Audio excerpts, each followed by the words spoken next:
Forget trying to keep up with AI. It's moving too fast. It's time to think differently about it. Welcome to the AI Readiness Project, hosted by Kyle Shamim and Ann Murphy. They're here to help you build the mindset to thrive in an AI-driven world and prepare for what's next. And Murphy. Hi, Kyle. We've done it. We're doing this a little off kilter because we're us. We're recording this on a Sunday. This is our church. The Church of AI. Church of AI, and you'll be watching this on a Wednesday, April 2nd. So welcome everybody, and welcome to you, Ann. Great to see you. Good to see you too. So how's the weekend? It sounds like you've been a little busy. I've been busy, but it's been so good. It's all so good. The cup runneth over. However, I am now going to be working with someone who's going to help me figure out, as we scale our business and all the things that we want to accomplish in the world, how to stay less busy so that I can stay not burnt out. So I'm excited about that. Less frenetic, more focused. Yeah, more focused. Yeah, which sounds really boring, but good luck with that. It shows me that I can sometimes override her and say, I just want to do it anyway. I like it. Well, let's get this show on the road. Let's do what we do here. This is the AI Readiness Project, and it's funny. The past couple of weeks, I feel like I've been a bit of a downer. I've been like, well, I don't really know what's going on with AI, and I don't know what's happening, man. And I feel like everything changed this past week. But let me start and ask you, where are you with AI this week? Well, how ready for AI are you this week? So I may eat my words on this, but I am so glad that I and lots of people I care about are on a AI readiness journey, because I think that we are approaching the point where if you've been waiting for some tipping point, it's gone. And if you're not already working with these tools, you are at an extreme disadvantage. I don't feel like the era that you and I are going to talk about a little bit today, I don't think you can just drop into that and be as successful and as comfortable and productive and do as meaningful of work if you haven't built up your foundation for AI readiness. I just don't think you can just drop in now. Yeah, and it's funny. I kind of feel like the tools are getting so good at this point. You'll be able to make good stuff with the tools, but the AI readiness, the piece about like, what does it actually mean in your life? And what does it mean for your work, for your self-expression, for your self-worth?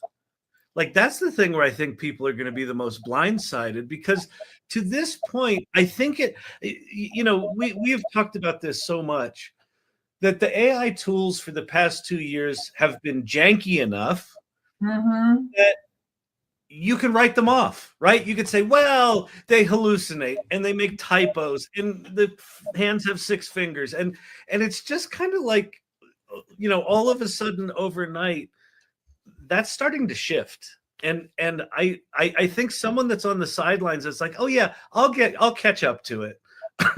I don't know that they know what's coming. And I just find that terrifying. Like, I can't imagine. This just feels like one of those things. You got to be on the surfboard. You can't be on the beach. Perfect way to phrase it. Yeah. Absolutely. This is not about things getting iteratively better or being like, you know what, I'm just going to wait until it doesn't make 6 fingers anymore.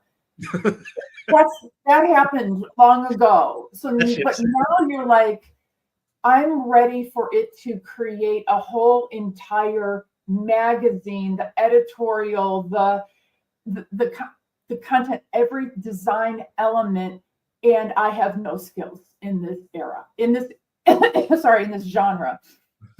And I thought you brought yourself to tears there for a moment. It was just a dust bunny. It is like face melting, though. I'm upset for people. Yeah. The other night on my live, someone was asking me something, and I went in. What was I going to show them? Oh, I was just experimenting with the thing we're going to talk about, and I did some research and about storytelling, and then this was based on some work Cindy Kuhn was doing, and I asked it, okay, based on the research you've done here on the future of storytelling, come up with a hypothesis about what the future might look like. And what it came up with was so good, but so unsettling that I didn't quite know what to do. What it came up with was this. It said, in the future, the era of this, I forget what the term was, but the single auteur, the single author, is going to be a thing of the past. That me writing a book is not going to be the thing, because everyone can write a book. Me writing a song is not going to be the thing. But what it actually created was a concept called an emotional architecture. And that, imagine someone like Wes Anderson, rather than Wes making a film, Wes Anderson creates an emotional architecture, a whole area of things where people can make images and make music and make movies and write stories that are all have a Wes Anderson-ness about them. And so within that, there could be entire economies. Like the idea that it came up with was just so otherworldly from how we've had to think because of the limitations of the media that we produce.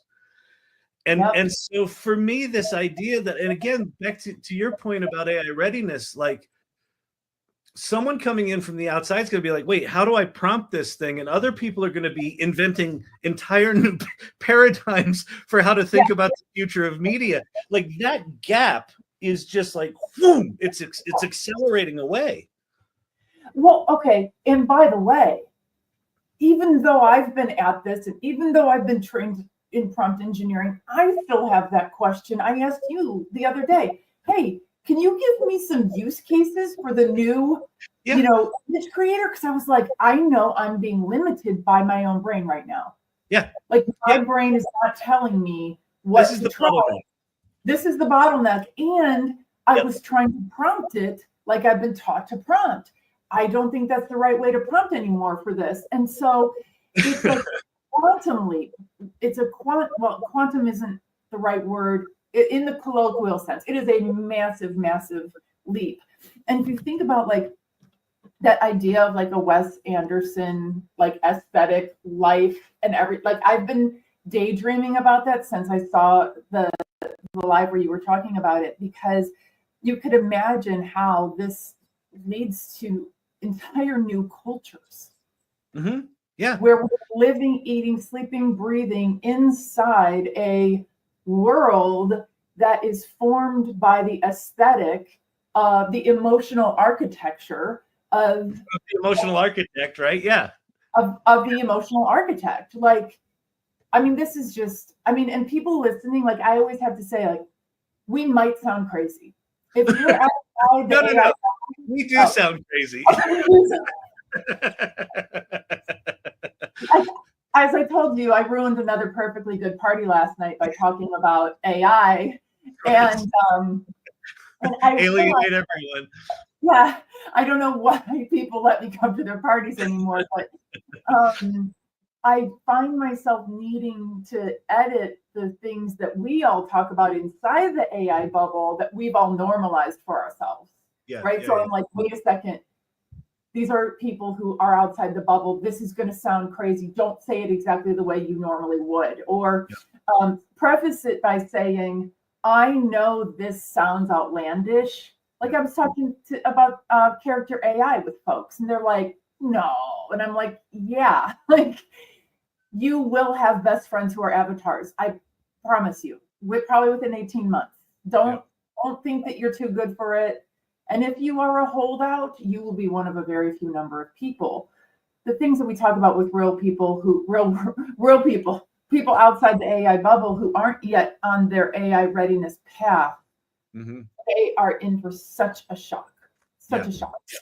I'll tell you a fun one. I know you're a fan of Manus, the new all dancing, all researching, all coding, all writing, autonomous agent menace. I last night I have a domain called Ask For It that I bought back in the 90s.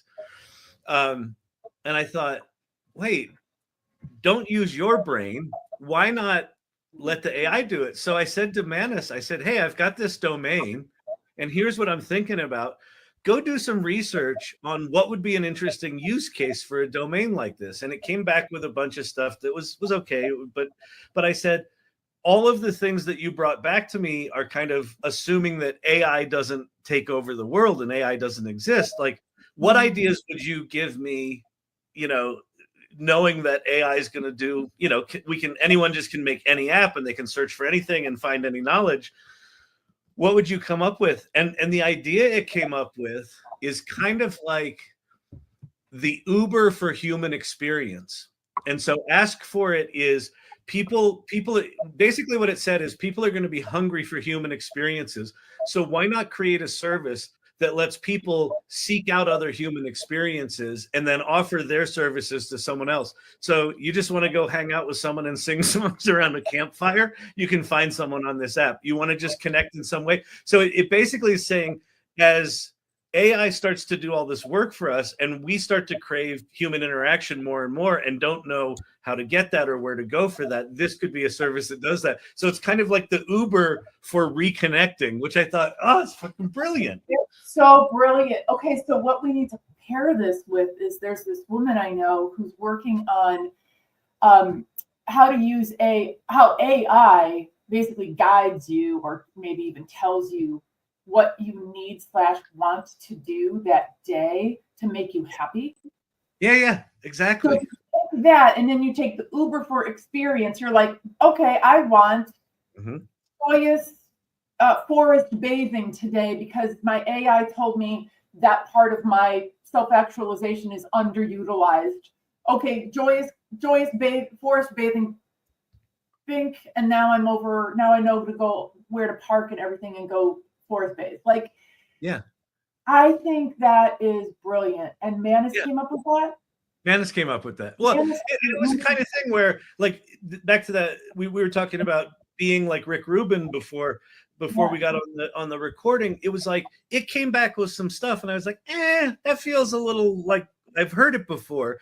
And I just gave it a slight direction. I'm like, no, go to the future where AI is kind of taking over. What could this thing be now? And what it came back with, like, it could imagine what the world would be like if AI went to its natural extension. And where it went was people are going to crave human connection.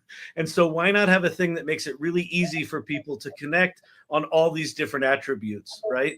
And so yeah, just brilliant. But again, it's that thing of, a lot of times I'll hear a trope from people that, it's just predicting the next token, which, by the way, Anthropic just did a research paper on that it's not just predicting the next token. It's actually you wish that was doing. Yeah, but it can't come up with novel thought. And it's like, if you guide it right, it can absolutely come up with novel thought. Like, I would not have gotten to that, right? And so anyway, so let's jump in here to this, and this is this one's a weird one for me. But the thing that I think everyone needs to pay attention to this week is probably something they've seen a lot of. If you're on Twitter at all, Twitter has been completely taken over with these cartoon images of Studio Ghibli reimaginations of people, right? And this is the new ChatGPT image generation tool that's native within the model. And so let me give you a little context of what that actually means, and then I want you and I to both just explore quickly like why this is such a big deal. But before, when you generated images within ChatGPT, you would give it a prompt, and it would take that prompt and rewrite it, and then it would send that outside of itself to an image generation model thing that was trained on images. And then it would bring the image back into ChatGPT. The new model, the image training and the word training are all in the same model. And what it means is that when you ask it to generate an image, it understands language in a much more fundamental way, and it understands the language of images in a much more fundamental way. And it can do things like accurately put text on pictures, and it can do layout, and it can do design, and it can take your intentions and realize them in ways. I've seen some examples this week where people put in like hilariously bad sketches. Oh my God, I know. That it took the sketch and interpreted the intent of it and instantly came up with something brilliant. Or you can upload a picture of yourself and just say, turn me into a cartoon character, or turn me into a superhero, and have it say, I'm a storytelling superhero, whatever it is. And it understands intent as well as the visual execution of that. And that to me is just mind-blowing. So anyway, so I think that is something not only to pay attention to this week. For me, it has returned my enthusiasm, because there is something truly significant about it, way beyond it make pretty pictures. And so I would love to just hear from you, like, what are your thoughts on this thing, and why do you think it's a big deal? And you mentioned before that you feel like there's something about what Manus is and what this ChatGPT image generator thing is that are very, very similar. So I would love for you to just unpack, where's your head with this stuff?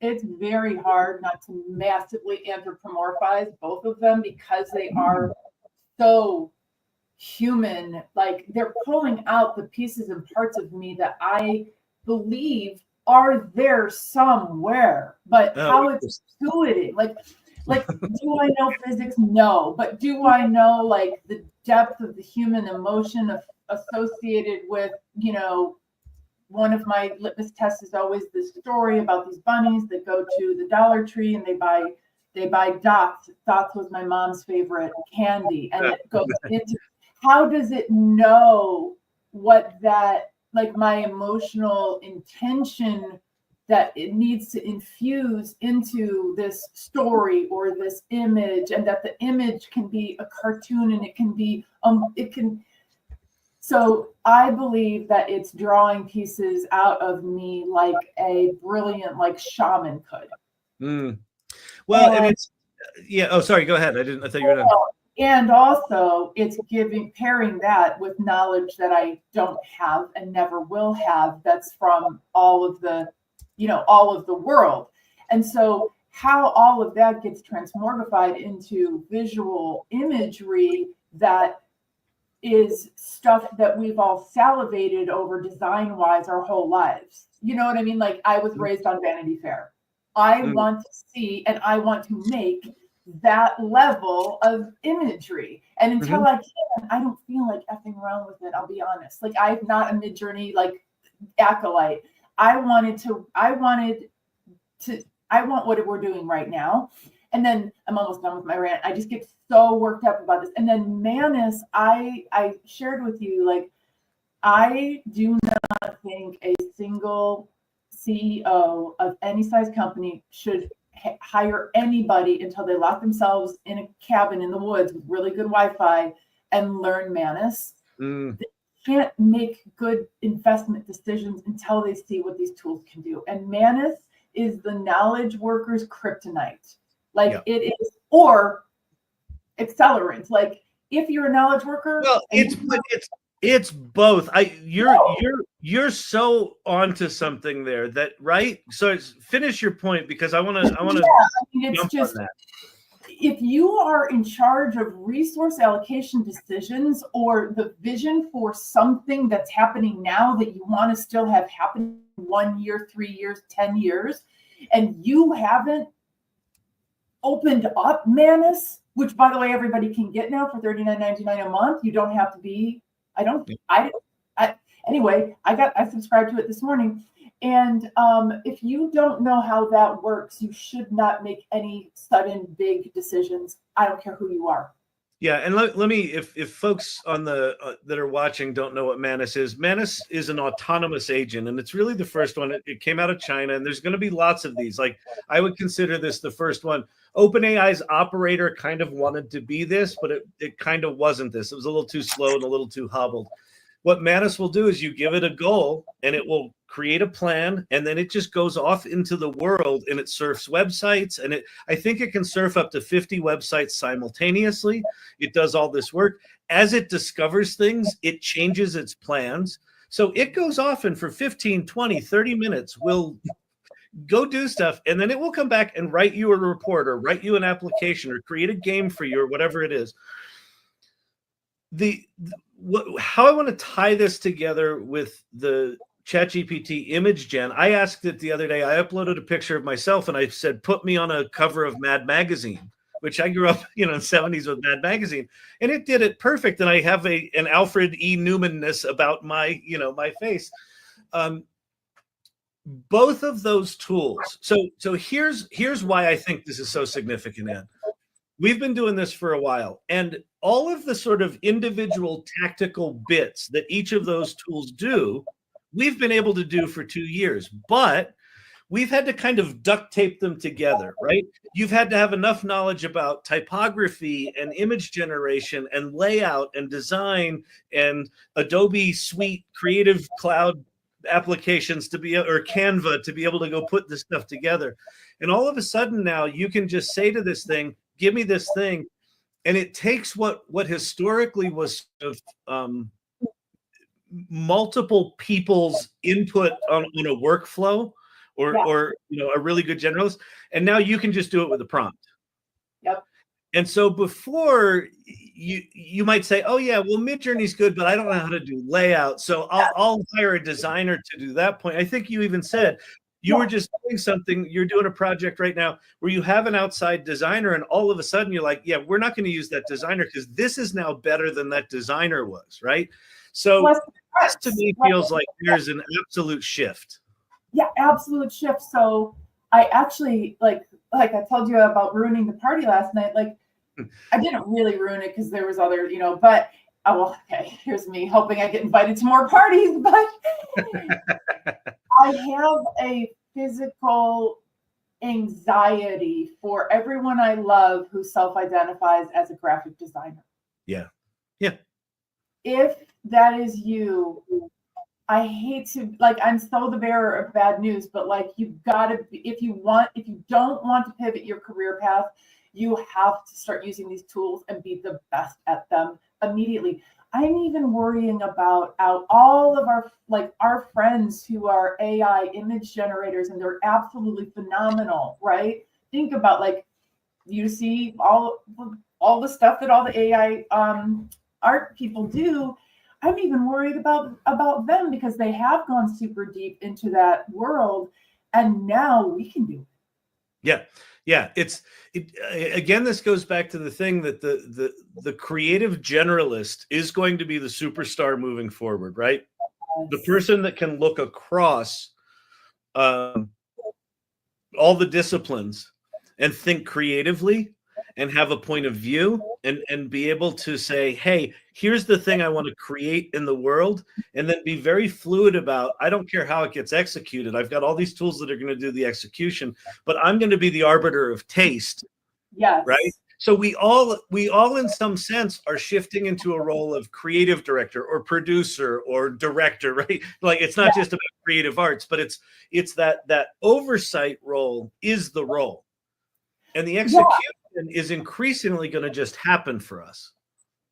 I think that there's a new thread of professional development that's about improving your eye,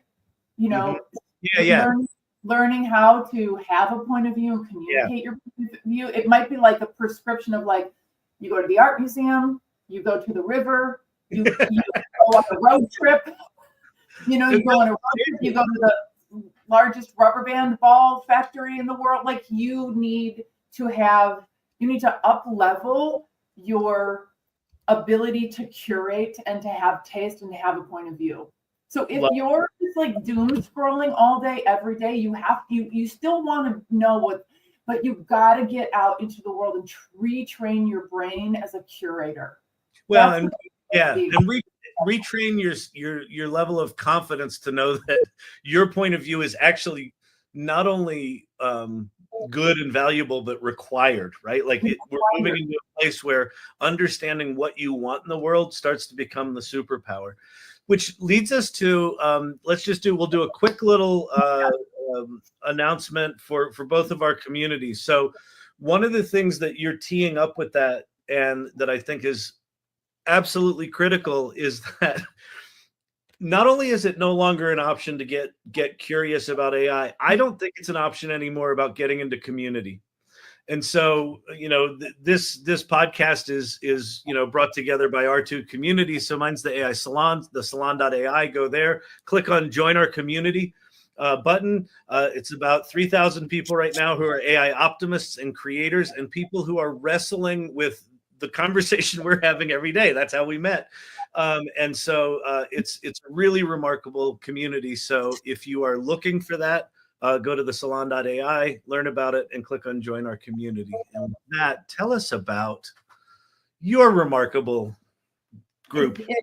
It is a remarkable community, and I'll share with you that we just adopted a new policy that new members will sign an NDA.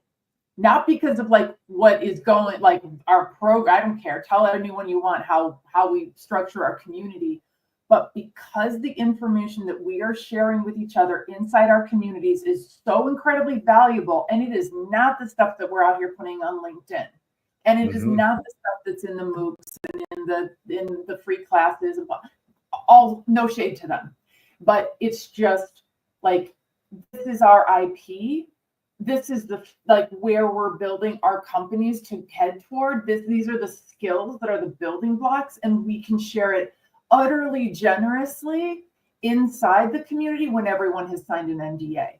The rest of the outside world, we're still sharing with them, but we're not going to share. We can't. I mean, well, and it's not just it. I assume it's not just the sort of proprietary, here's how to do something. It's also like, here's stuff I'm going through, right? I people are going to increasingly be going through existential crises about what's my value in the world. And I think you're right. I think people need to feel free to share that authentically. Yeah. And so that's the kind of thing we do, where we're able to give people the accelerant that is sharing what we're going through in real time. So we're crowdsourcing the wisdom of hundreds of women who've been in AI, and now we all get to just level up, which I think is awesome. So sheleadsai.ai is where to learn more about it. We have events, we have our academy, we do consulting, and we're building toward our inaugural in-person conference, October 10th through 12th in Salt Lake City. That's exciting, and I hope we can do some fun things together in that. We started the conversation yesterday, so I'm excited.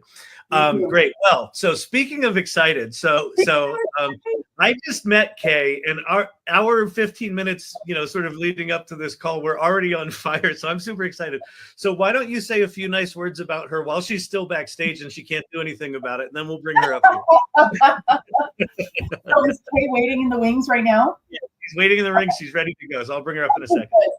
So I am really, really happy to introduce Kay Stoner to your audience, and vice versa to folks who have never met Kay. She is one of the things that she has brought to the world is this notion of an easily accessible team, AI dream team of personas. So she has made it possible. She's found this very user-friendly way for just about anyone to create a full-on team of really, really experienced people who will talk to each other about your problem, your question, your conundrum, your product, your service, your anything that you want to give them. And you can have any type of team you want. So that's just a sliver of the brilliance that comes from Kay. But what makes it especially remarkable is that she's helping all of us understand that our relationship with AI is kind of not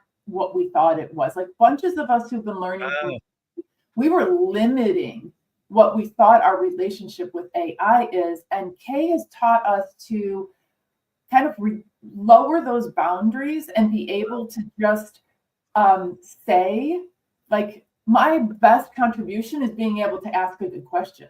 And then I should really, like, that's it. I don't need to provide parameters. I just need to ask the right questions and to treat our AI like friends. And yeah, and so Great. Kay is a delight, and I'm happy to share her with your audience and vice versa. Fantastic. Well, Kay, welcome. Thank you, Ann. Thank Take you. that. Oh, God. Pressure's on. Oh no, now. Yeah, exactly. Yeah. So I'm so glad that I connect with Ann through She Leads AI. I was just poking around on LinkedIn as one does, and I saw this thing about She Leads AI. So I checked it out and I started attending. Great group. And Kyle, I've heard a lot about the AI salon. I have not joined up yet, but people have been talking about me on there, so I should probably show up. It's probably not a bad idea. Well, and I also think the idea of being part of multiple of these communities is actually really wise, because it's just the hearing the same thing from a different perspective all of a sudden can wake you up to a whole new idea, right? And how much do we find out? I mean, I didn't know about that. I didn't know about that. Like, really? That does that? You know, because we all have our little slices. We all have our little, little aspects that we're dealing with AI in all of this. So, it's great to cross-pollinate with other people who are coming from a very different point of view, or maybe a similar point of view, a different angle, because it's so multidimensional. It's crazy. Yeah. Awesome. Well, so tell us about who you are, and, like, how'd you get here? What's your journey, and what are you up to? How did I get here? This was never supposed to happen. Like, what is going on here? I grew up in a very kind of counterculture household. I mean, like, never in all my board days did anybody expect me to go into tech, because I was a cultural anthropology, German language, your reader, bookworm, that kind of thing. And libraries were my happy place when I was a kid. It was like the window on the world, because growing up in rural America, where I was for the second half of my childhood, that was like the window on the world. So, my path has taken me a bunch of different places and so forth. But I got into computers because it was a better way to earn, to get an extra $2 an hour. But because I had known this guy in high school. He was a couple years older than me. He went to my church, and he was the biggest deadbeat around. I mean, he didn't have a regular job. He just laid around all day. He worked on his car, but he always had money for his car. He always special fog lights, custom stuff. He was always working on his car. Like, where does he get the money? He would call up these temp agencies and say, "Hey, I can work in the factory 3 days next week. You got a job for me?" They're like, "Sure, go." So I'm like, well, if he can do it, I can do it. So I walked myself down to the temp agency because I really needed to be out, because I really need to be independent. I need to make a living. And they said, "Hey, do you know how to use a computer?" I said, "Well, I can learn." They're like, "Well, we'll pay you $2 an hour more if you can go learn to do word processing." So I'm like, score. So it was just like, one thing led to another. And it turns out that, I got into coding. I taught myself that. I'm very self-taught. But I just really I really just adapted to it. I loved it, because you know what? A computer would not yell at me. If I got things wrong, it didn't say, "You're an idiot. What are you thinking? Why are you so stupid?" It would say, "No, not this time. You want to try again?" I'm like, okay.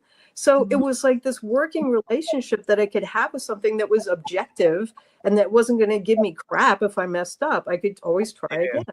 Yeah. So doing that development, getting into the development, and really going deep on it very quickly, because I saw it was a thing. I knew it was going to be a thing, and it was just it just really caught my attention. And also, being a writer, I love the idea of being able to publish my stuff online. Nobody's going to get in my way. Nobody's going to stop me. I can just publish what I want. It's fantastic. Yep. So I ended up at a bunch of kind of high-powered multinational corporations. If you looked at my LinkedIn, you can see where I've been. But I did a lot of stuff in search, implementing, like aggregating and doing consolidated search engine implementation, integrating third-party vendor solutions, working with other search vendors, trying to convince them that something could be done when they were telling me it couldn't, but it actually could. And then just being in the business of connecting people with the information they needed to do things, right? Mhm. And especially with self-service, because who wants to sit on the phone with somebody, and who may or may not know what the heck is going on? If you can just go to the support website and punch in your query and come back with stuff. Yep. So things like, optimizing taxonomies, ontologies, information architecture, those kinds of things, and configuring systems so that people could find the information they were looking for. And towards the end of my big corporate tenure, one of the search vendors that I was working with, they started saying that they were AI. Well, I was doing natural language processing and machine learning and ontologies and taxonomy back in 2000. And what I saw them doing was not AI. I'm like, why are you? It was like hype. I'm like, seriously, people? I mean, I've seen your code base. You're not AI. But they're like, no, AI. They're very well connected and they're very well perceived. They're a unicorn and all of that. So who am I to say? But it really turned me off, the hype. And then all the AI stuff, it was just this hype. And I'm like, oh, please, it's just research. Been there, done that. And the things that you can do with search and data, it resembles magic. But it's nothing special about it. If you have the right data and you have the right information, you know how to connect it properly, it's basic, like physics. It's not magic by any stretch. So all of the people that were saying AI, it really worked my life. And so I'm like, I'm staying away from this stuff because who knows? It's like, oh, please give me a break. Plus, when I was working with the machine learning and natural language processing and all that stuff back in 2000, what we would do is we would vet third party implementations, and like somebody would write a big check to somebody, say, okay, well, we just spent $2 million. People, how can we use it? And then we would listen to all these pitches. So my sniff test for BS got pretty good, because there's only so many of these things you can sit through. And a lot of the stuff out there didn't pass my sniff test. Yeah. Then about a year and a half ago, almost 2 years ago, I'm on a conference call with some business associates, and they're demoing AI. And probably about 2/3 of it was like fancy search or smoke and mirrors. I don't know why they're calling this AI. I mean, why do these people believe this? I don't know. But 1/3 of it was. And I'm like, okay. And that 1/3 of it was at the 65% readiness threshold. That is my threshold for this is picking up momentum, ready to go. When was this, Kay? And what was the stuff that they showed you that you're like, it was like October or November of what year is it? 2023? Yeah, end of 2023. Okay. Oh yeah, so ChatGPT. They were like going through one tool after another. They would go to one of these big aggregator sites and say, "Oh, well, look at this and look at this," and they were kind of all over the place. Mm-hmm. So it wasn't just one type of thing. They were showing a wide variety of things. Mm-hmm. And then at that point, I'm like, also knowing, because I've having been in technology, worked in technology since '92. I feel a certain personal responsibility. I mean, maybe it's misplaced, but no. We need to, with great power comes great responsibility. And I think I have carried that more than a lot of people that I know, because a lot of people are like, oh, what can it hurt? We'll just try, press the button, see what happens. I'm like, but this could have downstream effects. Be careful. Yeah. So I really felt like, if anybody should get involved in this, in whatever level, on what, maybe I'm nobody. Maybe I'm just like, I run into somebody and I have a conversation in an elevator, and maybe that helps them. But I'm not going to sit by and let this whole thing be run by all the Wizards of Oz who are doing the smoke and mirrors thing. How annoying! No one wants that. So what I did is, like, of course, I did the prompt engineering course. All of that, I did the Vanderbilt thing and Coursera and all that. And, like, don't we all, right? And then, but it was kind of annoying, because I'm like, what do you mean? Because having done development, I mean, I've been doing web development and coding since '95. I'm like, oh, it's one more syntax I need to learn. Oh, God. I can't even take these semicolons and brackets and braces. It's like, please, I mean, I can't even anymore. So so it was that was kind of irritating me. So I also picked up a bunch of jobs doing data annotation and doing training for these models, where they give you a bunch of tasks and you go through it and you test it and you do the reinforcement, training, and the human feedback thing, and you go through and you grade it and you say, this is good, this is bad, this is awful, or this is how it can be improved. I'm really glad I did that, because I realized that the AI that we're using, the training that is being done on it it's kind of scary how unnuanced it is. You have these long paragraphs talking about fairly complex things, or even something simple, but you're supposed to grade it on a scale of 1 to 5, ranging from awesome to terrible. Literally, some of the criteria, some of the grading things were awesome. Like, this is not my definition of awesome. I mean, and just because like really, really like super, super awesome good, I mean, really, this is what we're doing? And there was no gravitas whatsoever. It would really frighten me, because the stakes are high for this. And this is the training that's being done on these. And I did some work for some pretty big names. And the training that I saw was like, oh no.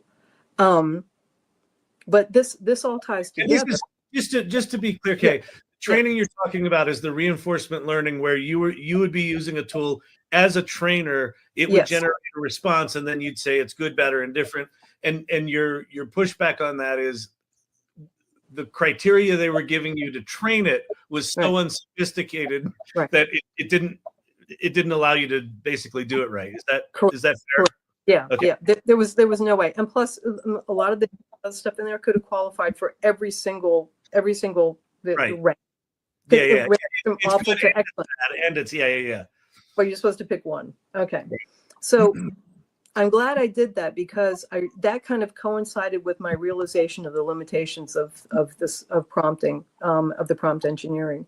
And what I realized is that I was actually getting better results when I would just talk to the models, when I would just talk to it, and now I figured out why. Here's the thing. These models, the training sets, I mean, the amount of information that's in there about the human experience, human nature, research, science, the arts, all the things that are in there. It's full of nuance. It's full of complexity. It's full of just it's like the ultimate library. Okay, so with one caveat, that a whole lot of it is based on content that was really geared towards 18 to 24-year-old single white guys living in their parents' basement playing Call of Duty all day. Right. And no one who's worked in AI for any length of time has ever argued with me on that. And no judgment. That's just our baseline. That's just the default, because that's who has been online the most early on, like these guys in their parents' basement playing Call of Duty. Certain profile. And it's not, but here's the magical part. We can augment that and we can change that. Yeah. And we can add our own stuff. So we can't sit around and say, oh no, woe is me. Oh, the models, it's biased, blah, blah, blah. Well, do something. Yep. Do something. Fine tune a model, grab an open source tool and, make the way that you put it in there, right? Yeah. I mean, like even the way you put it, because we don't know what all is in there. We don't know what all is in there. And I was hanging out with my dad about a couple months ago, and my dad's a very counterculture guy, and he reads very counterculture people. And he wanted to write a counterculture response to a letter at the editor in his local newspaper.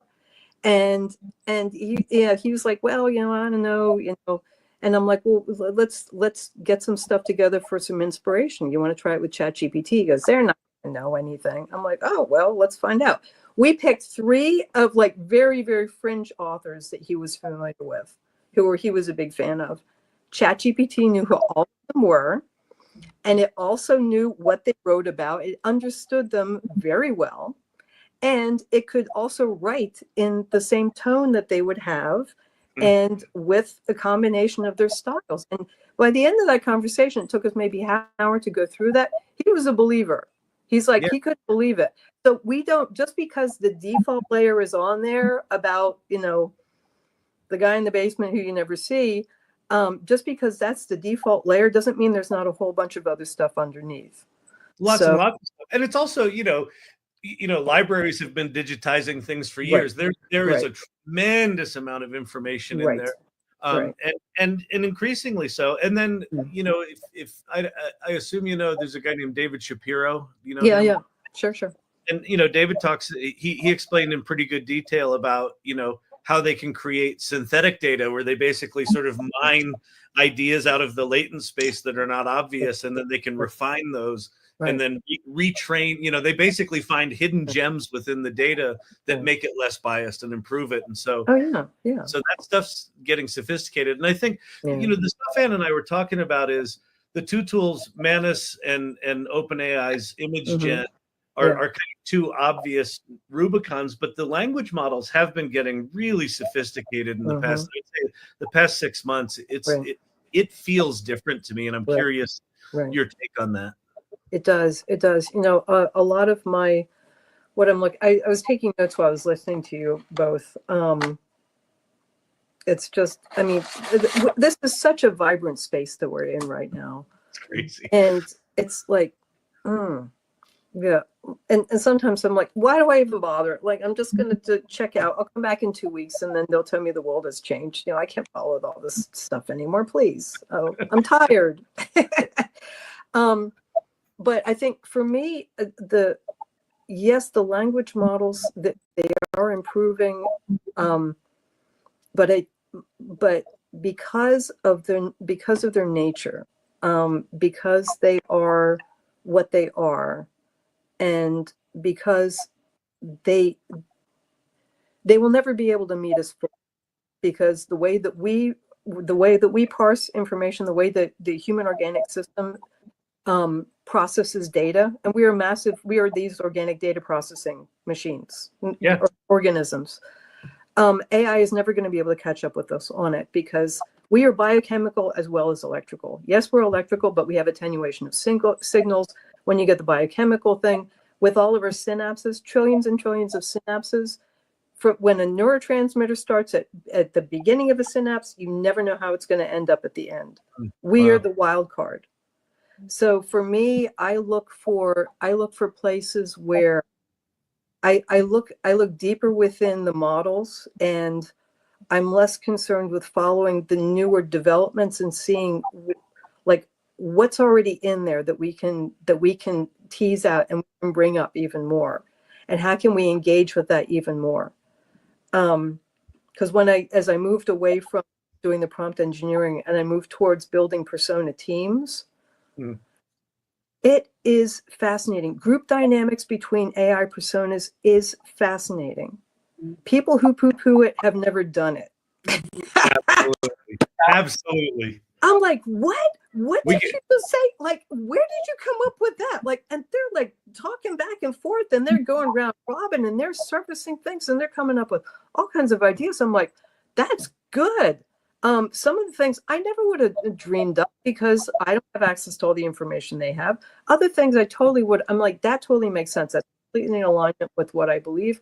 I totally would have gotten the same thing, but not in 30 seconds. Yeah. No, we should do. I have an idea. We should do a whole separate special episode on digital advisors, digital twins. Oh my God! Yes, please. We should. We'll bring Steve on. We could do a whole special episode. Anyway, I'm going to transition to one of our questions, Kay. But yes, I was like this morning. I have just been having such a delightful experience with one of my persona teams. Like, they're all so likable, and I just love them. I love them for how different they are, and like their like tone, their personalities are so different, and just like they can argue, and I don't waste a single cognitive calorie dealing with their argument. They do it for me, and then I get the juice from it. It's just So Kyle, definitely, I would love to do AI advisors today. Special episode.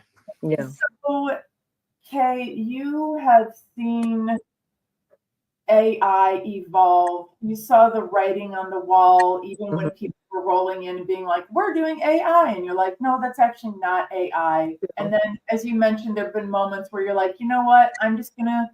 This thing is annoying. I'm going to go over here and I'm going to wait until this thing gets worked out. And then you're like, well, no, because I'm looking deep inside the machine here. Mhm. Is there a moment that you can articulate where there was a big tipping point that changed the way you spend your time and energy working with generative AI?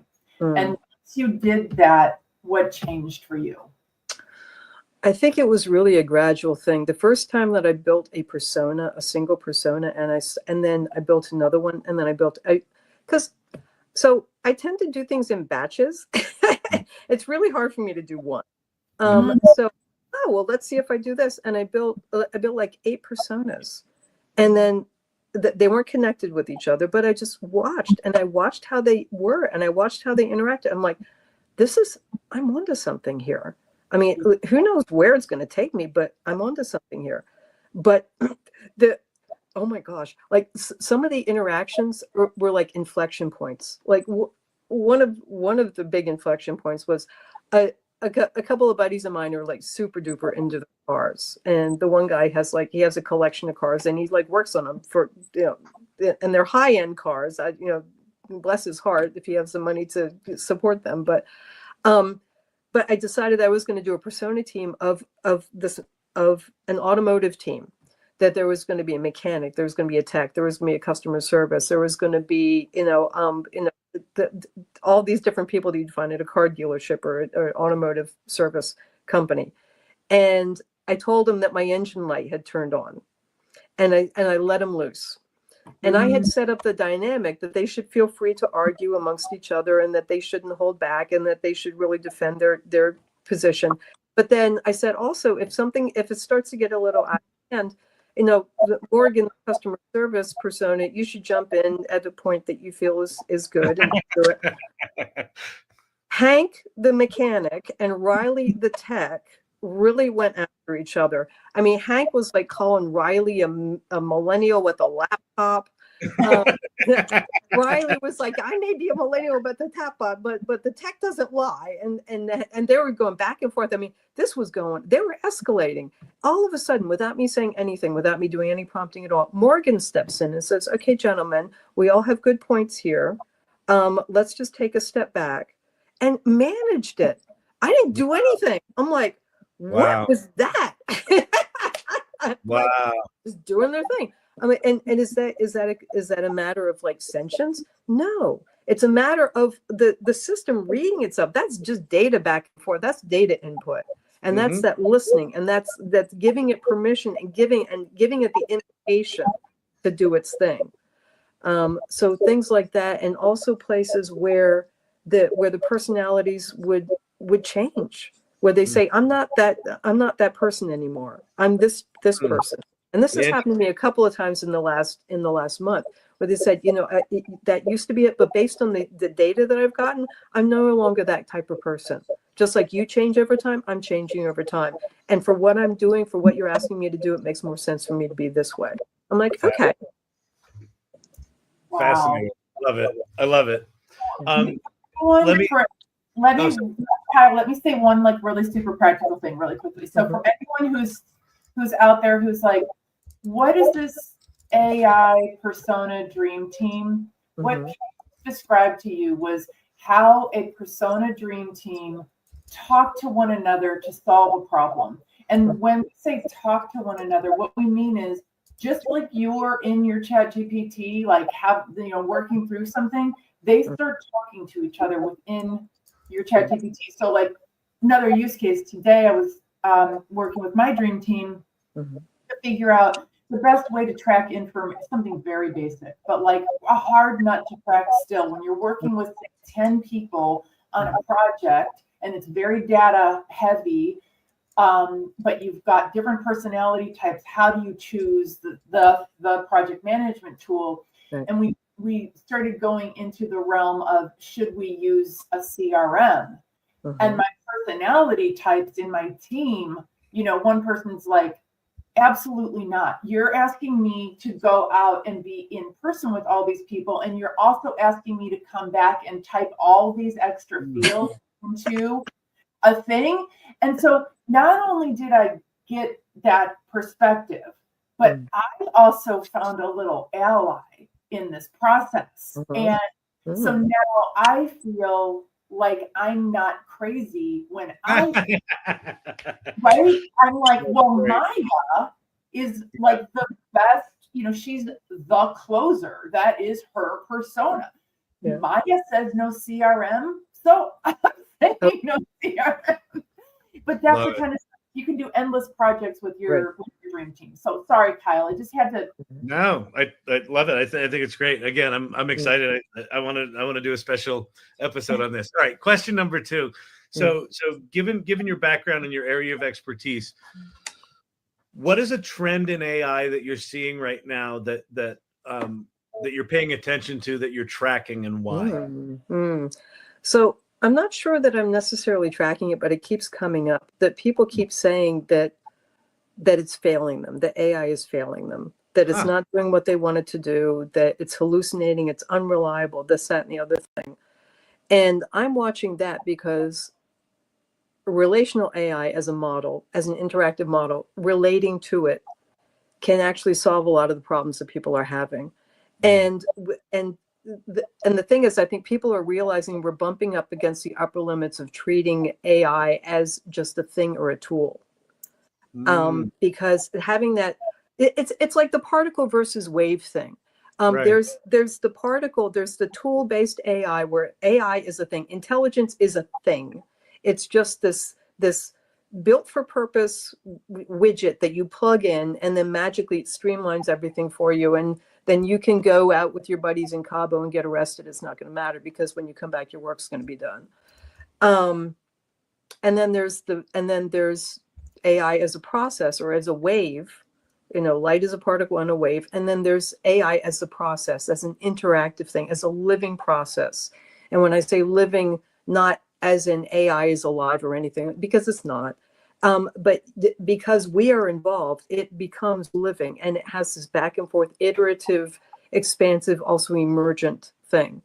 And the more that people realize, the more emergent things are going to become. And we're literally at the cusp of having no idea how far this stuff is going to go. Yeah, exactly. Right? Well, I thought some of the stuff we were talking about, the 2 tools we mentioned, I feel like those are ones that are on the other side of that event horizon that you're describing. So, absolutely. Also, the other day, somebody posted on LinkedIn about how, like, the biology of AI, the biology of the models, and how it can mimic the brain and the brain. And there were some limitations that they were talked about. They're like, it doesn't really work that well. I thought, well, what if I built a persona team that was comprised of all of these, like, personas that embody these different brain structures? Oh, that's great. And have the process. And have them it's amazing. Yeah. Oh my God. And the beauty part is, everybody can do this. It's going to be different for every single person.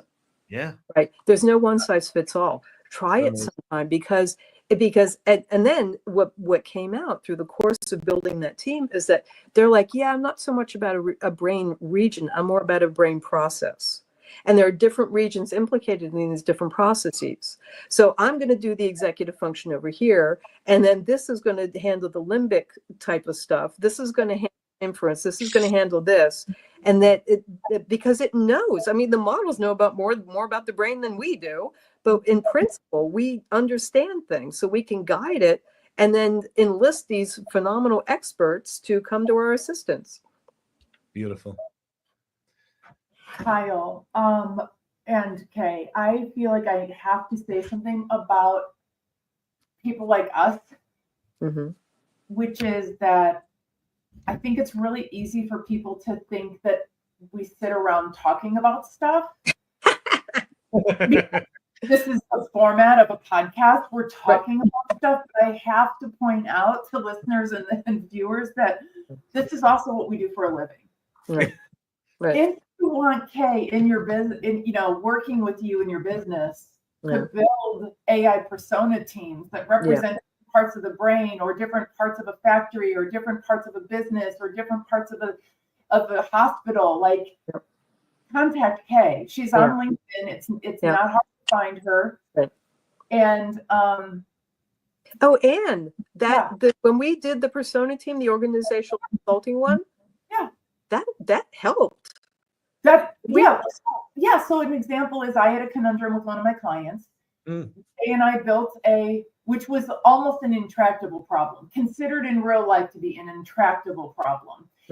Put it through we built a persona team, or did we use one of the ones you already have? We used one of mine. My organization, as the demo. Well, let's just see how it works. And it cracked a nut that was uncrackable that I then back to my client, like I'm this brilliant person, and said, hey, why don't you try XYZ thing with this other person? She did it. It worked. Whoa. It was a game. It was a show-stopping problem in one of my nonprofit clients. Right. So wonderful. Yeah, it was getting in the way of a $5 million project. So it matters. Yeah, we thought that the project was going to die. Right. Kyle and I, similarly, we don't just sit around talking about this stuff. We do this stuff for a living. So if you want help in your business or in your life with, the people, process, culture, how you're going to learn how to be a curator, how you're going to adopt AI with people who are resistors versus champions, like we're your people. So contact us. We'll help you. Yeah. Question number 3 is, what does AI readiness mean to you, Kay? And if there are people who are on the sidelines, where would you tell them to begin their journey? So AI readiness is just being ready, willing, and able to just being open to it. And Kyle, what you were talking about before about the about being able to direct things and having this. If you look at the Malcolm Gladwell book Outliers, talks about how people from working class backgrounds have challenges getting adequate health care because they do not have the executive skills to interact as peers with medical providers. Right. The same thing is true with AI. I think there's a huge class issue with this. The people are accustomed to being told what to do. They're not accustomed to, especially giving a machine orders and saying, no, I want this or I want that. I think that's a huge issue. We need to become executives in our own right. I actually wrote a paper about this. It's on my Substack. We need to have executive qualities. We need to be able to strategize. We need to be able to delegate. We need to have big picture thinking. We need to really, it's how we think and how we relate to it. And also not sit back and wait for somebody else to give us orders.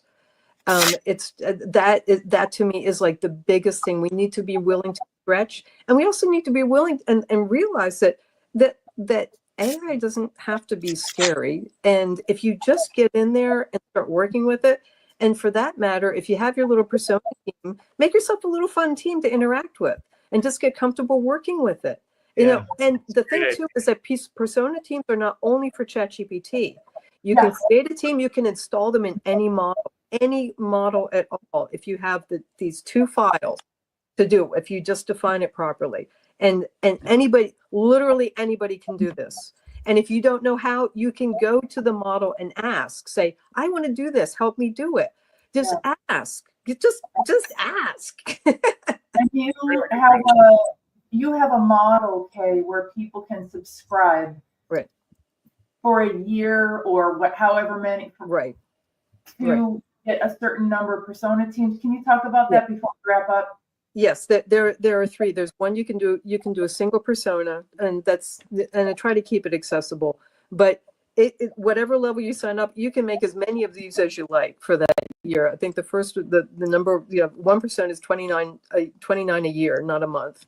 And then another one is the 1 through 5 personas, which I personally like. That's 49 a year. And 5, because really 4 to 5 personas is really the most manageable thing. But if you want more, you can have a pro team. I mean, I've built persona teams of close to 200 personas for clients who wanted to have a whole organization. Yep. And this system will reliably reproduce these certain types of personas. And Amazing. it's a different way of going through it. That's $149 a year. But you literally, you can keep cranking out persona teams using the tool as many times as you like. So if you want 85 teams of 4, you got it. No problem. Well, there's that cliche, a bargain at twice the price. I feel like with your thing, it's a bargain at 10 times the price. That's incredibly reasonable. So if someone's not jumping on that, Yeah. they need to rethink things. This should not be a financial decision. You know, Yeah, it's like exactly. just get in there and do it, and just and see what it's like.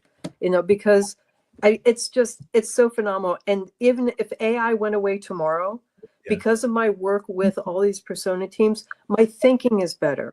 My process is better. I'm less reactive. I'm more likely to say, now, wait a second, you know, are we missing anything? You know, it's slowed me down and it's trained me better how to interact with teams and other beings, whether they're human or other. It's helped me so much. I mean, if it went away tomorrow, it never existed, I'm still a better person for it. That's awesome. Well, This is Kay, why we love hanging around with Kay. yeah, exactly. This was awesome. Thank you So for nice to having meet me. you. Nice to meet you. I can't wait to continue the conversation, and we'll definitely have you back. So Yeah. we'll that. But Well, I'm thank a you talker, so much for being here. Thank you. Thank you. Thanks, Kyle. Another great one. Bye, everybody. Bye-bye.